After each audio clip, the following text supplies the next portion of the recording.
Hello and welcome into the Knicks-Verse. My name is George, and if this is your first time here, or you've been here before and haven't subscribed yet, please do so and turn on a notification bell. That way you know when I drop these videos. Also, the thumbs ups are very appreciated, along with your comments. Love the comments. All right, well, today we're going to recap and show you highlights of the Knicks' victory over the Houston Rockets. At the end of it, I'm going to give you my take on what I believe is actually going wrong with these Knicks right now. And I hope you find it interesting. Love to hear your feelings about it. Here we go. The New York Knicks pull this game out today, 106-99. And I say we just escaped it. This is not a victory at all to be happy about. Yes, of course, the old adage, win is a win. But I think we're past that now. I think we're past the win is a win scenario. This is not last year's team. This is not a team that didn't have a winning culture established, and any win is something that we should really just be happy about, like finding a shiny, a shiny quarter on the street. And we're like, yeah, okay, cool. No. This is not like that at all. Wins and the way you win matters when you're trying to establish, to level the culture up to the next level. We didn't do it tonight. This was, unlike what they say, a moral victory, this was a demoralizing victory. 106-99, and it all started in that horrific first quarter. That was one of the worst first quarters I've ever seen, especially for these Knicks. It was a total disaster. The Knicks scored 13 points. The Knicks were held to 13 points by a 1-14 team. Just wrap your minds around that. They're now 1-15, but at the time they were a 1-14 team. In the first quarter, at home in the Garden, which I think it was sold out. I look at the score right there. There's 5:40 left in the game. It's only 8-4, 8-6. There's something going on with this team. There's something going on with this starting units. And that's one of the things I want to talk about later on after we get through this part. But look at this. Even that was actually a foul. I posted, and I tweeted it out. There was a great overhead shot where you see Wood has his hand right on RJ's neck, almost like this, holding him down. And that's how he blocked it. But it didn't get called. There was a lot of fouls that did not get called in this game. I'm not sure what's happening with the NBA officiating. I mean, it's one thing to change the rules and allow a little more contact, but a foul is still a foul. You got to call it. And you got to call it both ways. So that's one thing. The refs are dropping the ball in that respect. No doubt. One of the positives were Evan Fournier. Evan Fournier was the leading scorer in the first quarter. Yes, I believe he had 10 or 11 points in the first quarter. If it weren't for him, man, I wouldn't even, I'm upset. I'm upset about the way the Knicks are playing. Because I think that this team, I'm just going to jump into the take right now. Just so you know, I had to record this all over again because I had the music on too loud, and I know that annoys a lot of people. So I'm re-recording this. You know what? I'm just going to jump into my take. I think this team can't handle the pressure right now. They can't. They had some success last season. They established a winning culture. I love the way that they played, even though they were flawed and we ran out of offensive weapons and options in the playoffs against the Hawks.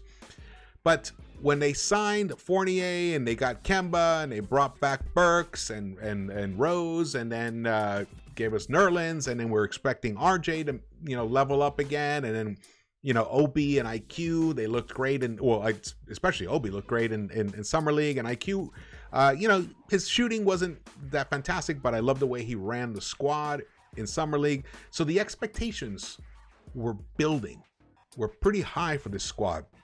Guys like me were predicting a 53-win season, a third seed, fourth seed at the least. JD with the 50 burger. Stephen A saying, hey, this is a second round team. And then they got off to that excellent start, 5-1.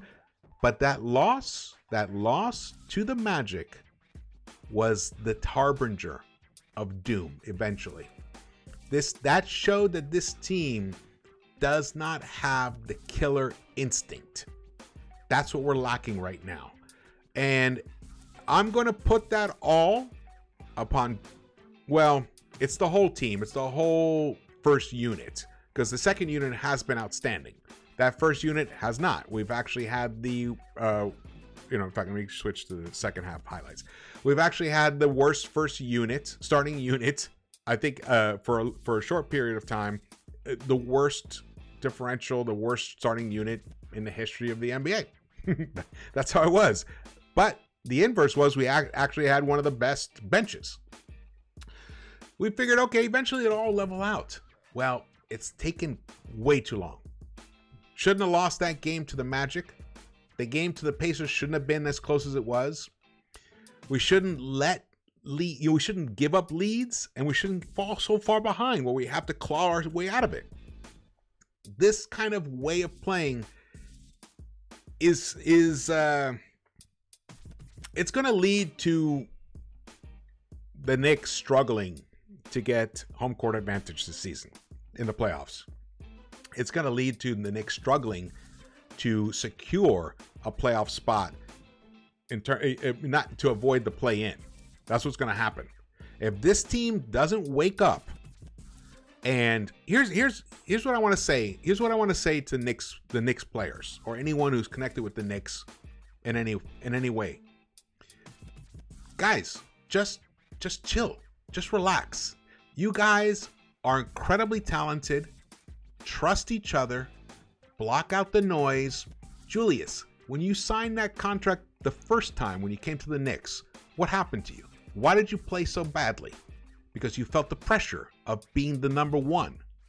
I think that is back because you signed the new contract again, and you're all NBAer, and you're obviously the number one on this team.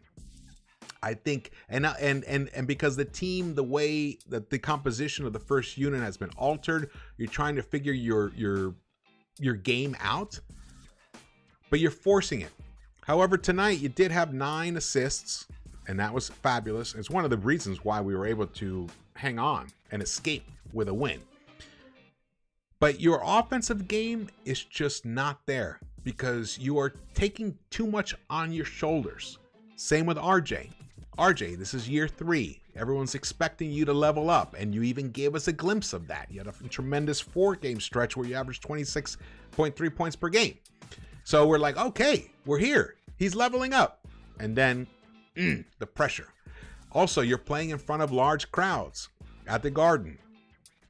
Another reason you guys are not playing so well at home because of the pressure. The spotlight is very intense.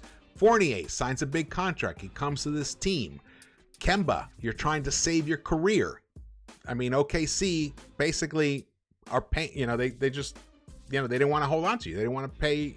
They didn't want to have you on the team. And now you're playing for $8 million a year. You're trying to save your career.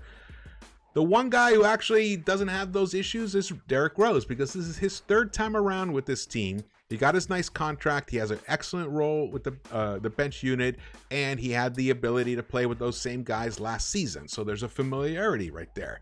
Mitch, you come back from a 7-month absence. You're in your contract year. You're feeling that pressure as well. You put on added weight. Was that the right move at this time? Maybe, but I'm glad you did.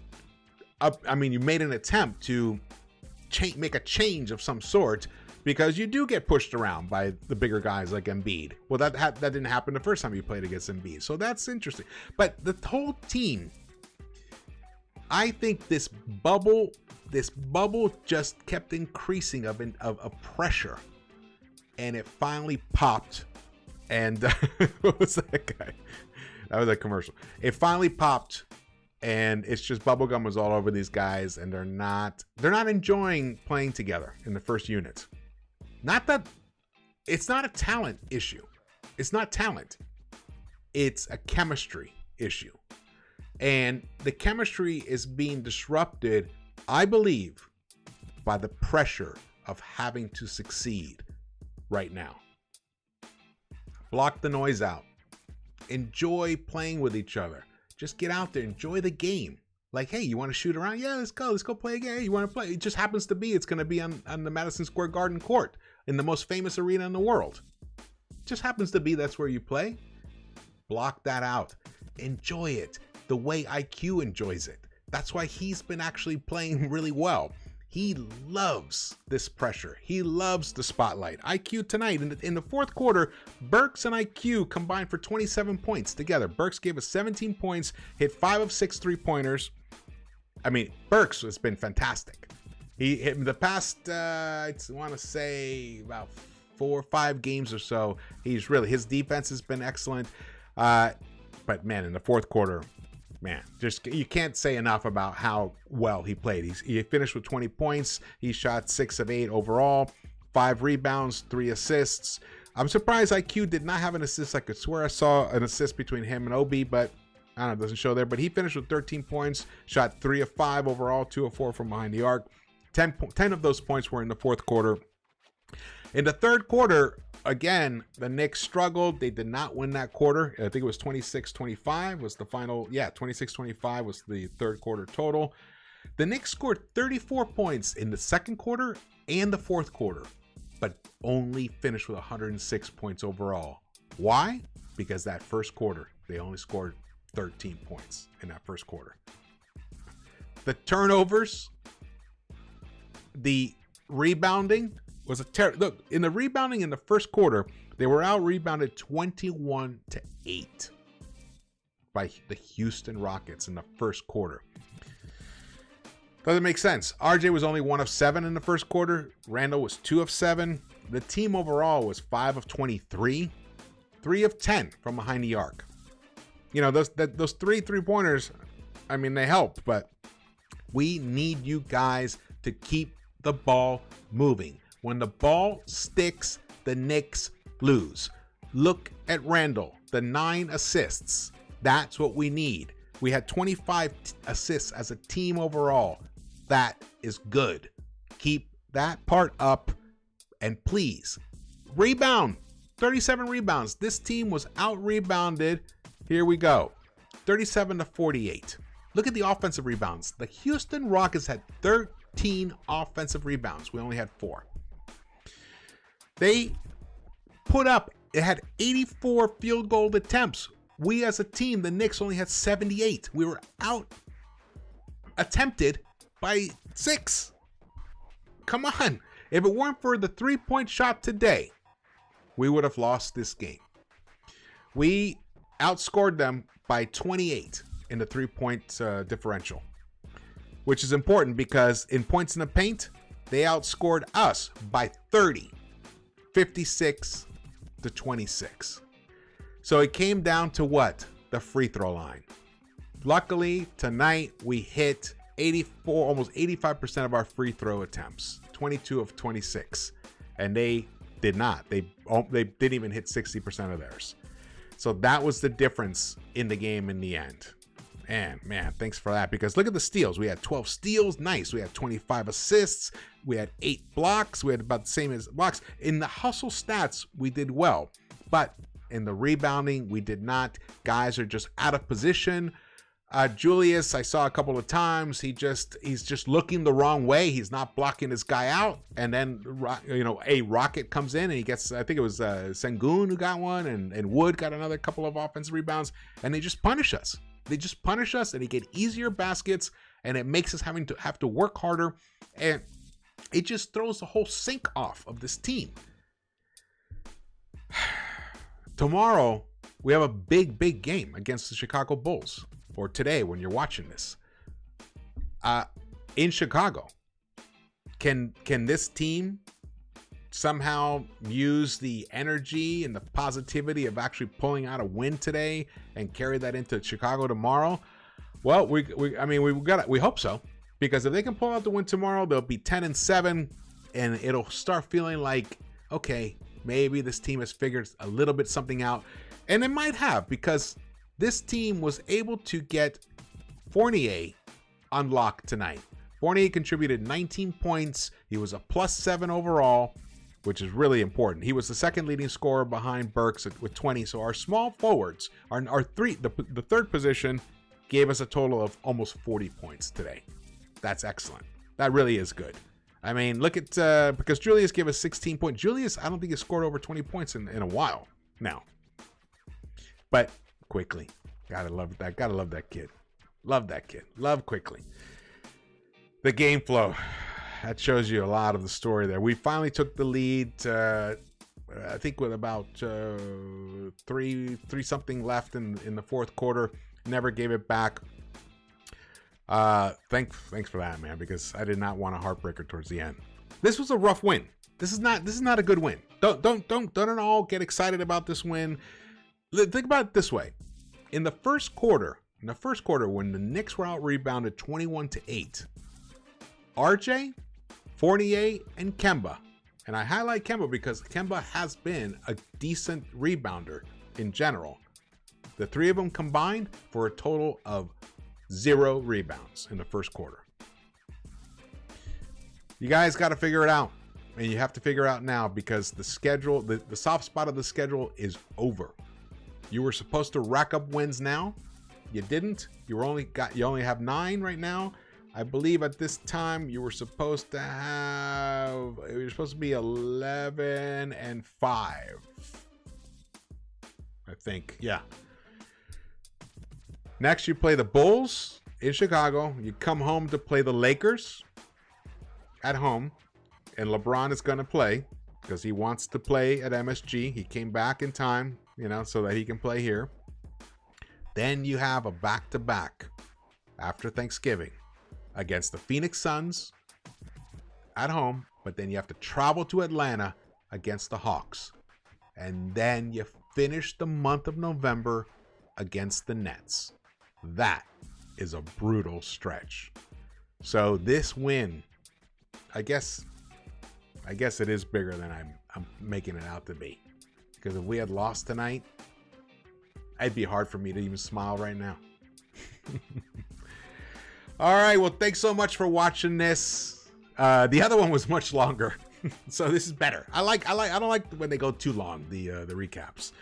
Again, if you enjoyed this, please subscribe, hit the thumbs ups, and drop your comments. I'd love to hear your thoughts about the Knicks, maybe the whole team as a whole, letting the pressure of success get to them, and it's affecting them on the court. Now, I believe personally that these guys are just way too talented, and in the end, talent wins out. So let's hope that holds true, and we get this W tomorrow night because Chicago's good. Chicago's been playing strong. They've been playing really good. All right, well, thank you so much for watching this, and once again, please join me for the pregame shows. Tomorrow we'll be on Sports Vibes TV with Foxy and Keese and myself, and then I'll be doing a post-game recap once again. All right, well, thank you so much for watching this, and I will see you guys around the Knicks-Verse.